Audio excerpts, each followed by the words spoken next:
Hello and welcome to Tech for Non-Techies, the only podcast that demystifies the fast-growing technology sector. I'm your host, Sophia Matveeva, Chicago Brief MBA and tech entrepreneur. My aim here is to give you the skills, knowledge and confidence to find opportunities in the tech sector, whether that's through founding a company, getting a dream job, or bringing a fresh perspective to your work. Hello, smart people. How are you today? I'm feeling elated right now. I just had a catch up with Professor Waverly Deutsch, who teaches entrepreneurship at Chicago Booth.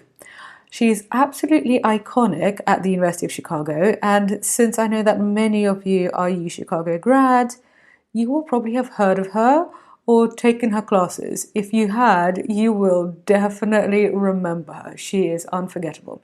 If you haven't, Google Waverly Deutsch, so Deutsch like German in German, so Deutsch, and you'll see the videos that she does on entrepreneurship for Chicago Booth. They are super useful. Anyway, I'm telling you this because Waverly's teaching method includes a lot of tough love.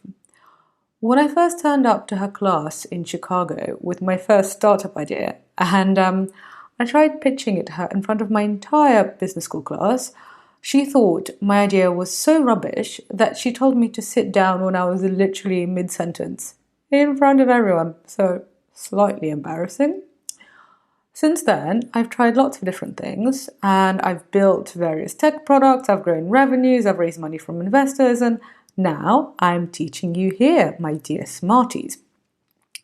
So I'm telling you this so you know that if you're at the early stages of an idea as a founder, or if you're an investor and you see an early version of something, it is possible that it's going to be pretty terrible. In fact, it's pretty likely that it's going to be terrible. It doesn't mean that the terrible thing can't evolve into something good. The name of the game in technology is iteration, so learning by doing, which means that essentially your first thing, your first attempt, isn't going to be very good. So don't worry about it. You can still carry on and create something wonderful. Speaking of creating something wonderful, many of you have written to ask me how you could work with me outside of the non-technical founders course. So I'm giving the people what they want, and I've come up with something special just for February. So if you want to validate your idea and get ready to move on to the next stage and create a minimum viable product, then listen up, this one is for you. So what we would do is we would work together over 2 one-hour sessions. In the first session, we would clarify the problem you're aiming to solve and establish your potential target user groups. And as you learned in the last episode, a product is a solution to a people problem. So if you get the problem right, you can really see whom you're competing with and where your opportunity really lies and how big it is. After the first session, I'll give you some homework to validate your assumptions and solidify your learning. Then in the second session, we'll go over your findings and make a plan for what to do next. It might be getting you ready to hire a designer to make a prototype.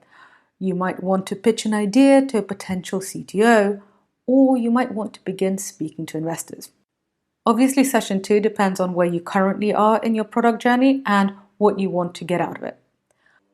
This normally costs $760 for 2 sessions, but in February, I want to do something special for my special smart people. I'm offering 2 places for just $380 instead, so that's 50% off. It is on a first come, first served basis though, and it's literally only available to 2 people because it's such a big discount. So if this sounds like the most fun you could possibly have with your clothes on, which obviously I think it is, then click on the link in the show notes and let's work together. All right, so what are you going to learn today? In today's episode, you will hear how a non-technical founder managed to create an AI company. You'll hear an excerpt from a live class that we had on Tech for Non-Techies with another Chicago Booth person who actually was in my class at business school, Jung-Seo Kang. JS for short, built a fintech company called iZen that now processes tens of thousands of algorithms per minute. He's a non-technical founder, and he created his first algorithm using a spreadsheet. You'll hear in the session that his journey was not smooth. Someone ran off with his company's money when he just started out, and he met his technical director at a funeral. But his company has now raised $13 million and is rapidly expanding all over Asia, so it's definitely one to watch. If you're interested in artificial intelligence, machine learning, and finance, this episode is definitely for you. This is an excerpt of a live session that we had on Tech for Non-Techies. If you're a member, then you can watch the full session as a video in the AI section of your membership. Without further ado, here's JS. No, actually, we already have an audience, so whatever you're going to say, don't say. This audience, hi Tech for Non-Techies, hi Non-Techies, I'm Sophia, you all know me. This is JS, who I went to business school with. So he did not realize that you guys are already on, and I know your face. I knew he was about to start saying something scandalous. I can see. Yeah, I'm right. So I'm glad I stopped you there. All right. So what we're going to do today is we're going to listen to what basically JS has been up to since we left business school, which is what, five years ago now? I forgot. 2016. Okay. Yeah. Soon 5 years ago. Because both JS and I are non-technical founders. We both started our businesses pretty much very soon after business school, using a lot of the lessons that we learned, and we did it in very different fields, using very different talents. And this is why I wanted to kind of showcase that you can achieve different ways of kind of tech successes in different industries, but I think a lot of the principles are going to be very similar. So why don't we start with telling us, JS, why don't you tell us what it is that you do now, and then what it is that you used to do before. So what are you doing now, and what is your career history? Okay. So what I am doing is that using artificial intelligence, we are applying to the finance industries. And under the finance industry, what we are focusing on is linking the retail banking side and the capital market side using the technology side. Okay, so what we have observed in the market, especially globally, and then there's a lot of commerces. New types of commerce are emerging. Okay, and then they need to have credit to happy their customers to buy more. But that market is too fragmented. So no financial institutions cannot afford to properly customize the product to these customer groups. So that is because. Could you give us an example of a kind of, would it be like a very small e-commerce company, I don't know, selling baby clothes, that kind of thing? Yeah, for example, like in Indonesia, there is a small type of furniture-focused e-commerce. Okay. Mm-hmm. And then they want to buy in the economy-wise, the credit card is not that popular. So they mostly buy in cash. Okay. And then they want to buy some kind of larger ticket size of sofas. Okay. Mm-hmm. In that case, they want to have a credit to their customers to buy the sofas. And then even in that case, the revenue can be increased, right? But the problem is coming from the financial institution side. The financial institutions, mostly banks and the monoliners, would like to provide customers to these end customers and the small furniture-focused e-commerce. Mm-hmm. But that side is too small. So relative to the traditional customer bases. Mm-hmm.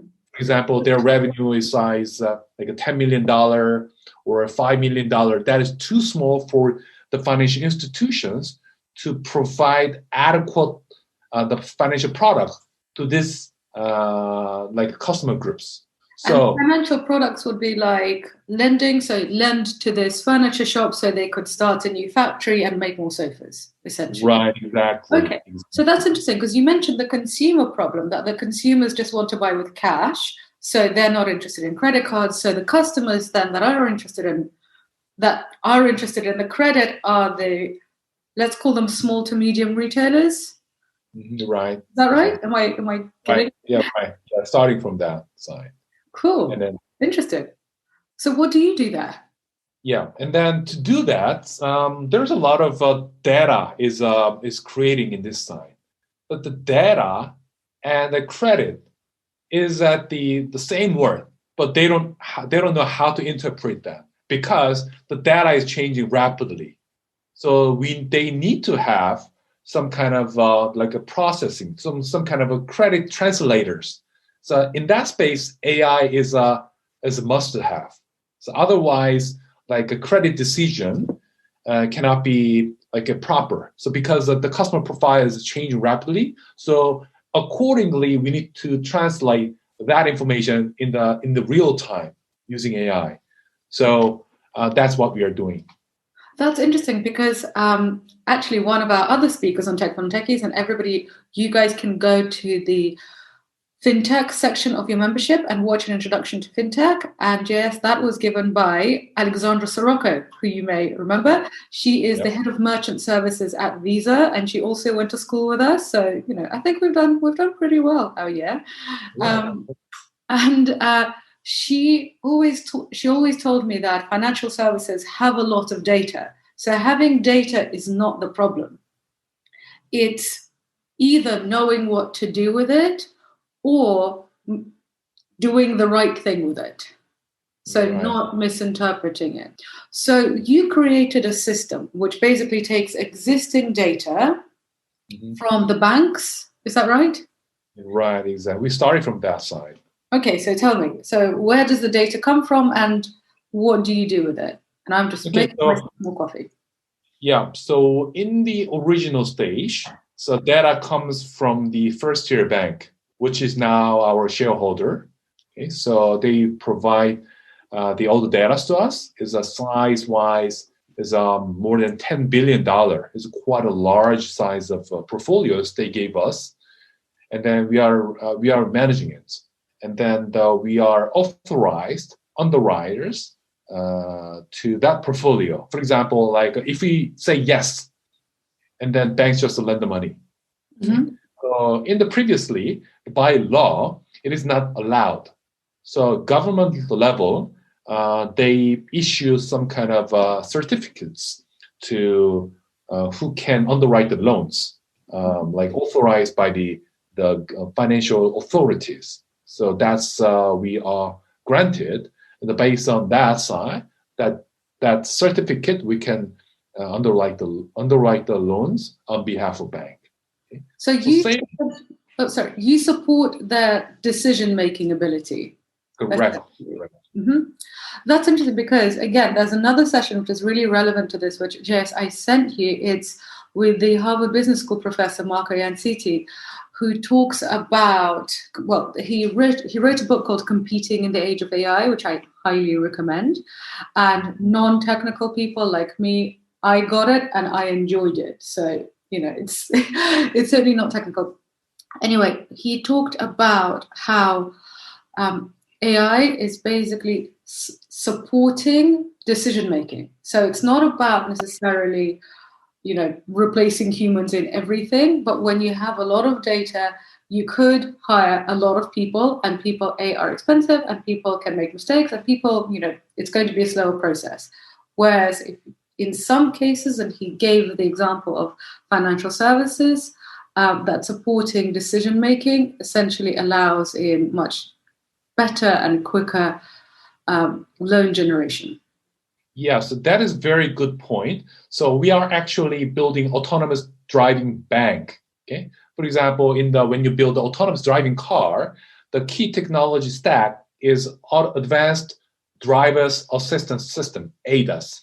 So when they make a electronic vehicle which is run autonomously, they build a very common platform with a battery, And on top of that, there's sensors, lidar sensors, and decision-making engines. So that is ADAS. Okay.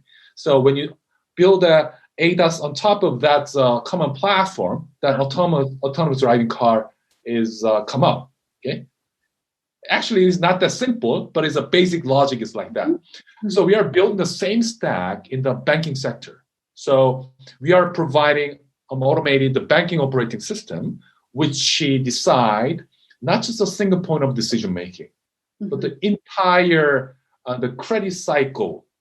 We are automating all the decision makings that is related to the whole credit cycle. For example, like you need to target the customer profile. So when you think about the retail banking side, retail banking loans, okay, and then once you define the customer profile, then you need to design the product's features. For example, like interest rate and loan amounts. And then after that, we need to underwrite the loans under our decision criteria. Okay, and then once the loan is originated, either coming from the AI or a traditional way, then the certain performances are coming out. So we can measure that performance is run as planned or not planned. Okay, so And if that by performance, you mean whether the loan is being paid back? Correct, right? It's a degree of risk. Yeah, are things going in the way that you expected them to go? Right, and then if the risk degree is beyond what I have expected, then we need to have the methodology to correct them. Okay, so that is what the peoples are doing in the risk management department, okay, underwriting department. So we do that process automatically without human involvement. That is what actually we are building and providing. That's incredible. So I know some risk managers in London who work in hedge funds, and they make a fortune, absolute fortune. And so you must be saving banks a hell of a lot of money, or are you just charging incredibly high fees, which is all right with me? Right, exactly. Which one? You're saving? No, we are. Because risk managers are very expensive. So you're replacing a very expensive process. Correct. I'm assuming at a fraction of the cost. I also was a risk manager as well. Wow. Well, there you go. Yeah. I could tell. So actually, why don't you tell us what it is that you did before you set up, this business, which sounds very technical and very complicated. So where did you start and how did you get here? Yeah, so around 5 years ago, so I was in charge of selling down this Korea city business. Okay, Citigroup is a Korea business. Okay, so in that level, I thought about all the P&Ls of the banking sectors. Then the financial institutions, the lines are composed of 4 lines. Okay, one is a funding cost, and operating cost, and credit cost, and the revenue side. That is that margin. That is a basic structure of that the P&Ls of the financial institutions. So I thought, what if? How many people are involved in this operation?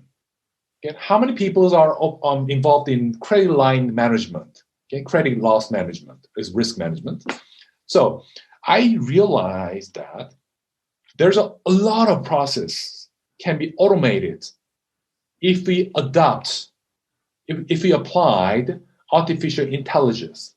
Okay, so that's how I came up this business. And then at that moment, I learned at school the data-driven marketing courses. I remember that course. Yeah. Yeah, and then in that course, I learned that that logistic regression and then the data decision, or like the choice model is a human's decision of something can be calculated mathematically. That is what Nobel Prize was awarded in 2000 for the University of Berkeley and University of Chicago. So at that moment, I realized that that the same model is applied for the risk scoring development methodology. Okay, and at the same time, I learned like David Andrew Ng's machine learning 101 courses, and then in that course, where did you take that course? Andrew Ng's machine learning, artificial intelligence. Okay, 101. I will just add it. So Andrew Ng, I'm probably saying it. Yeah, he's a very famous guy. So he is. He's based in. I believe he's still based in California, and he wasn't he the head of AI at Google? Is that right? Yeah, something like that. It's a Chinese company, Baidu or something like that, and then he's a founder of Coursera. It's educational course. Okay. So basically, for people who are watching this and who could be listening to the podcast, they can find this course and they can just take it themselves. Yeah, it's free of charge. Yes. And the course is called what? Either artificial intelligence or the machine learning. So either, two of them. It's a course from Stanford University. So basically, you were working within an industry. You saw that there were inefficiencies in the industry because there were lots and lots of people doing things and making decisions that you thought could have been automated. Then you learn about how algorithms are put together, and we'll discuss that in a second. And for people who've taken the non-technical founders course, we literally have a discussion of how algorithms are put together, how Facebook does it, because more of us use Facebook than create AI algorithms for banks. And so you understand how algorithms are made. You delve into it a bit deeper. You then take this course, machine learning, and then you tell Citigroup that no more, you no longer want to receive their money. You want to start your own bank. Is that how it started? What happened there? That's how I started the bank. So it was at that moment, I started the bank. I started like a very small company, one-man company from the scratch. Okay, and then the initial idea is that by using AI, you can modernize or revolutionize banking sectors. But people didn't felt in that way. But right after I set up the company, as a 4 months after, the AlphaGo by Google. Okay, so what did your one-man company do? Did you producing anything or just sit down and thinking? That's all I did. That is an important part of a company's life. So you quit your job. So you did the MBA, you quit your job, and then you decided that you're going to start this company to essentially insert AI into the banking sector, and then you were doing a lot of thinking, and then then a computer basically beats a person. Yeah, I built the prototype. Okay, so validate what I think is actually can be done by AI, because at that moment AI is not that popular. So I need to prove myself. This problems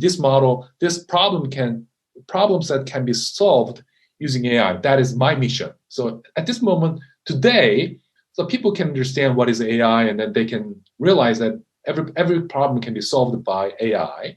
But at that moment, it's my responsibility to prove it by myself. So that is very tricky point. Okay, so I'm not a technical guy, and then I have a very broad knowledge about coding. Okay, so how can I do that? So, but I understand the logics, right? So if I do if I import the data and then segregate it into the training set and the testing set, and then apply for the lots of algorithms. And then we can compare some kind of performances, and then we can pick up the best algorithms among them. That is very basic prototypes. Okay, So what I did, so I have a very broad idea, and I did it by myself in the I did once, but I realized that I cannot do it twice. Okay, what did you do? Did you literally just get a bunch of data, and if you did, then where did you get it from? And did you put it into Startup, because that was the software that we used? Yeah, so I just got a data somewhere. Initially it's a lending club data. It's a lending club data is open, so it is a Lending financial club data. Okay. Mhm. So I validated that model by myself by using a very hardly learned R coding. Oh, R. R is validate. for Yeah, people who don't know, R is a very basic statistics software. So yeah, it's not the most fun thing, but it works. right. However, I realized that it works because I built the algorithm so just one by one. Okay, from all the formulas I made myself. Okay, to be comfortable, and then I validated it into the Excel file. So one line of iterations, I calculated it manually. Okay, so that is the initial stage. So, however, that is not enough to for the mass production. So that in that level, I thought differently. Okay, I cannot do that. I cannot find the right person in this country. Okay, as I live in Korea, but it is very hard to find some right people to do that for me. So I asked for the Upwork, which is the open source, like a talent outsourcing like a platform. So I requested that problem sets to the site. And then as time goes by, for example, like in Korea at 9 a.m., I uploaded. And then India and Pakistan and Sri Lanka comes up. And then Kazakhstan next. And Russia has come next. And London comes next. So I pick up one of the best candidates and then approve it. And then I go to bed. And then after like 12 hours, the algorithm comes up. So that is how I built the prototype initially. And how did you know who was the right person? Because I think for technical hiring, that can be one of the most dangerous things, and it's definitely where I've ended up having some problems. And actually, I've had some bad experiences on Upwork, but I also know other people have had good experiences. Right. So yeah, there's trial and errors. Yeah. So how did you know how did you know who the best person was? How did you know what the best algorithm, the best result was? Because they're kind of, even if you designed the idea, they're still doing work that you can't do. So how can you judge whether it's useful? Like pray. Pray, yeah. I mean, I've done that. or I set up I give the same task to the multiple persons. Mm-hmm. So because it's not that expensive, even in that case, the Yeah. initial product is not that expensive in any cases. So interesting. So basically, you have an idea, you write it out using basically a spreadsheet and R, and that's stuff that anybody can learn. It's not difficult. It doesn't require a coding course. And then you validate the fact that the algorithm does what you want it to do. But what do you want? Like, how do you know? How do you validate an algorithm at that stage? What kind of answer were you looking for? Answer is that accuracy. So which is can be done by the manually, can be overcome by the algorithm. But I realize that the AI is always better than the better solutions in any cases. So, but so you put in the lending club data, and were you looking for the AI to tell you who to lend to? Yeah, right. Exactly. Yeah, just because most of us are not finance audience people, so we don't necessarily, we don't really know how that stuff works. I mean, I had to. I still keep on reminding myself of all the things I had to learn when I worked in that world. So basically, you take data, you want to see if your algorithm can correctly predict whether the lending decisions are correct ones. So who to lend money to and who not to lend money to. And then the algorithm that you've created basically makes the correct decisions, or decisions that you would agree with, who to lend money to and who not to lend money. And then you get some people on Upwork, to write this algorithm in code. Right. And then what do you do? Okay, so with that, like a prototype. The prototype of an algorithm. Very, very prototype of algorithm. Okay? And then I met one investors, and he put like a 400K for the like initial like a seed invest. He is a seed investor. So with that money, I team up. Okay. Yes, that's the next stage. Okay. So then you get this cash, and you go to Vegas. Yeah. So in that level, I hired some people. Okay. But there is a tragedy. Oh. There is a tragedy. Okay. So that people is burning of money. Yeah. Tell me about it. Yeah. So that happens all the time when the early stage, right? So it was a very hard time for me. So he made illegal activities using the fund, right? So that's like a risks. One is upside, right? So with the one page of paper, I got a fund, right?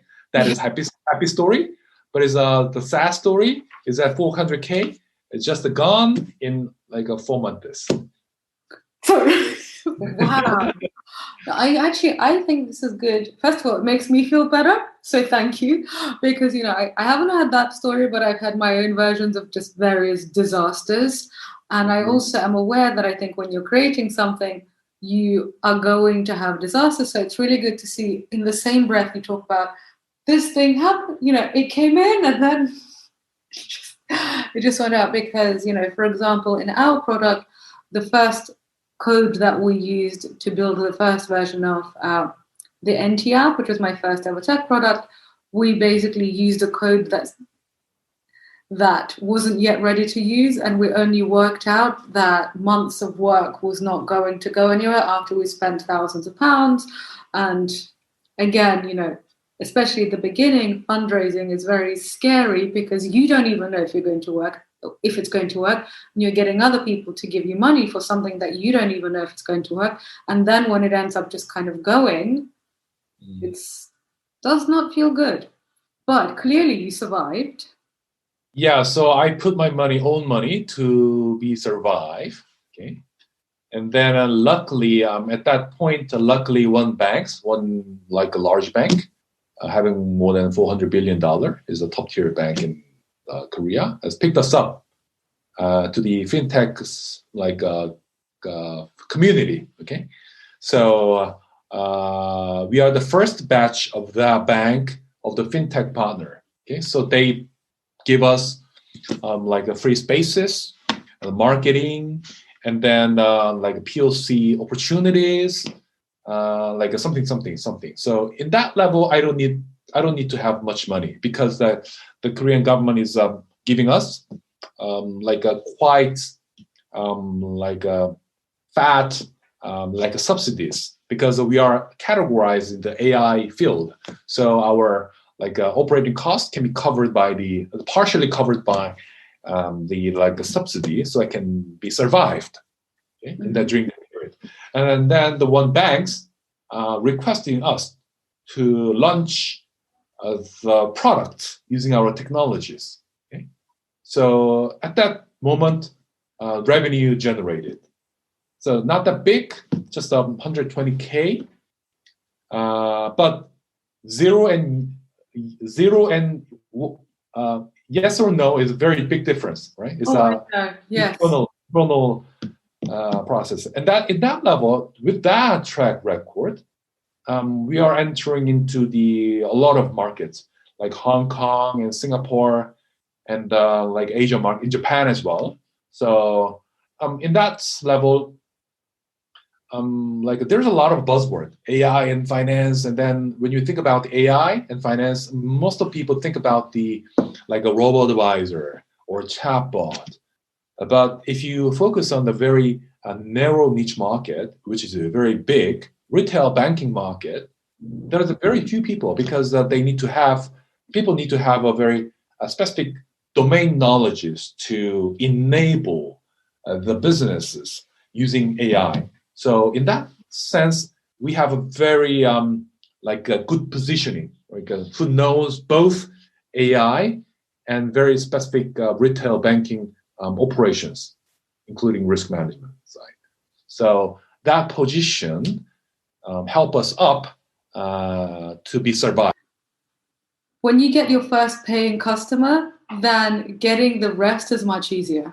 Because I remember when we were selling our first data product for the NT app, again, a data product, but done in a different way, is getting the first retail customer was really, really hard because nobody wants to be the first one on a startup. And especially if you're a young company and you're selling something to a big company, the big company will usually have lots and lots of lots of previous relationships with other vendors. And then you come along and nobody wants to take a risk. But once you get the first customer, then you can go to their competitors and then basically say, well, they're using us.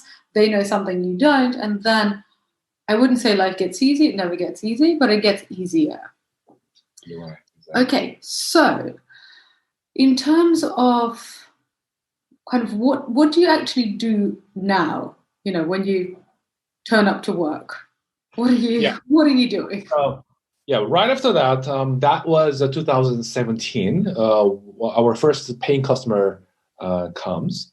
And then after that, I team up. Okay, so I need to scale up, right? Mm-hmm. So I accidentally met our technical directors at that moment. And were you looking for them? Were you looking for a CTO type person or technical director? Yeah, so I was looking for that positions, but I didn't meant to meet him. He's my old friend, actually. But I didn't know he's doing that. Okay, so accidentally, coincidentally, my friend's parents' funeral, I met him. So during that session, and then he's about to shut down his business. Okay. Oh, so he's in a really bad state. He's at a funeral and he's lost his business. And then different people. We met someone's a common friend's funeral, and then we talk overnight, and then he was about to shutting his business. Okay. And then why don't you come to us and work? Mm-hmm. Okay. And then he had nothing to lose. Okay, so he came. And he built our more scalable Abacus, which is AI, not just single or like a double level. Is thousands of models can be developed on that platform. Mm-hmm. Okay, so that is what he built, and then also he bring his own team to us. Okay, from his company that he was about to shut down. Yeah, right. And then I bought computers from that company. I bought a patent from that company. So I merged it, actually. Okay, so basically the lesson is go to funerals. Yeah. So nobody knows what had happened. So be nice to everybody. Be nice to everybody. That's useful. Cool. So at this point, before you met your technical director, you literally just had a bunch of people from Upwork who were developing your ideas, basically. Then you had this unfortunate person who seems like took all your money. And then you meet your technical director. So now, do you have developers working for you because you've got the team? You said right. We have it. Yeah, we have a lot of. Actually, we have dozens. Oh, interesting. And so, what are the plans now? Yeah. So, and then after that, in then a big Korean banks put some equity on us, and then the VC who backed up the unicorn level of e-commerce invested in us last May during the peak of the COVID situation. Wow. So with that capital, we are expanding into globally, actually. So So there's a lot of huge problems that is inside of the Southeast Asia market, where the credit gap is huge. So especially in Vietnam, in Indonesia, and Thailand, which is our target countries, and then we are focusing on that level. One is that side, and then two is that there's a lot of areas that we can upgrade the so we call the digital transformations of industries. So that is what we are doing. And the third one is a lot of data is coming into the market. In Korean market, data is allowed to be traded, okay, according to the recent law. So in that level, we have a capability to digest a lot of information into the credit information. So how much have you raised to date? $13 million. Okay. So I really want to understand kind of what is your advice for people who don't have technical backgrounds, but who do see problems in an industry? Because I think this is what a lot of the tech for non-techies audience is like, whether they themselves want to start companies or they want to invest. I think the issue for a lot of non-technical people is that we see the inefficiencies. We have a feeling that maybe AI or technology or some level of outsourcing could solve the problem. But we then think, well, I'm not a developer. I have no idea how to start. So we don't even bother. So, which is why, I'm really interested in talking to you, because you saw inefficiencies in the industry. And I know some of the courses you took, that they're not exactly poetry, but also they're definitely not computer science PhD level. So what advice would you give to, I don't know, yourself or people like you about 5 years ago? Yeah, right. So that is very good questions. Primarily, you need to define the product from the technical perspective. Even though you are not techie, then you at least understand the very basic functionalities, how that technology is functioning. Okay, even though you are not a coder. Okay, so the good thing I learned from the data-driven marketing is that I learned think or solve the problem using algorithm.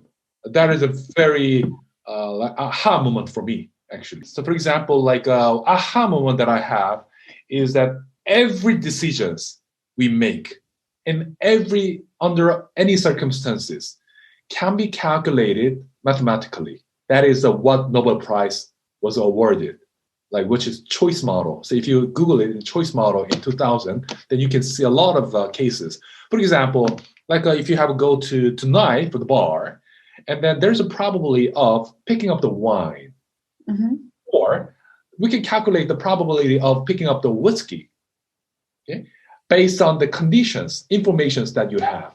For example, if you are having an escargot with your boyfriend or girlfriend, and what kind of wine are you going to choose? Okay, and then if you meet with a high school friend or an elementary school friends, what are you going to drink? And then what is the probability of going the decent restaurants? Okay, and then what kind of menu are you going to choose? And then what kind of a news feed are you going to click? That every decisions in any circumstances can be calculated mathematically using logistic regression. Okay, and then if more data comes in, then you can have a more accurate information. For example, I under the same situation, I have a 70% of choosing wine, red wine, and then I can add it up more information. I drank too much yesterday, so and then that information reduce the probability of choosing the wine today, right? So that is some kind of information can change the probability of some decisions, right? So in that regard, if you add more information, you can predict that decision more accurately. Which is actually, again, going back to Facebook, this is why people say that Facebook is so powerful, because Many of us have been on Facebook for a long time. So I've been on, over a decade now. Let's not talk about that. Anyway, but also then it sees our preferences, not only who do we hang out with, where do we go, what do we like, what kind of articles. And so essentially there's so much data on so many people that essentially a platform with so much information can then predict our behaviors and know us better than we know ourselves. Wasn't that awesome? It just shows me that there's so much opportunity open to non-techies in tech. I hope that it inspires you as much as it inspires me. If you want to work with me to validate your idea this February, remember that there is the special offer for 2 one-on-one sessions with me. This special offer is only limited to 2 people. So if this floats your boat, check out the link in the show notes now. On that note, thank you for listening, and I'll speak to you next week.